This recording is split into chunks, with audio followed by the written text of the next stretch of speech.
ভারত গেল মে মাসে পাকিস্তানে হামলা চালায়, এরপর পাকিস্তানও কড়া জবাব দেয়। 4 দিনের সেই লড়াই শেষ পর্যন্ত থামে আমেরিকার মধ্যস্থতায়। তবে পাকিস্তানকে শায়েস্তা করতে সিন্ধু নদী নিয়ে কৌশলী খেলায় মাতে ভারত।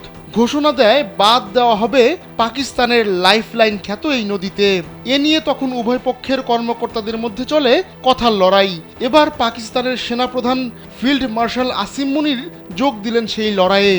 পাকিস্তানের সেনাপ্রধান এখন যুক্তরাষ্ট্রে রয়েছেন। মাত্র 2 মাসের ব্যবধানে এটা তার দ্বিতীয় আমেরিকা সফর।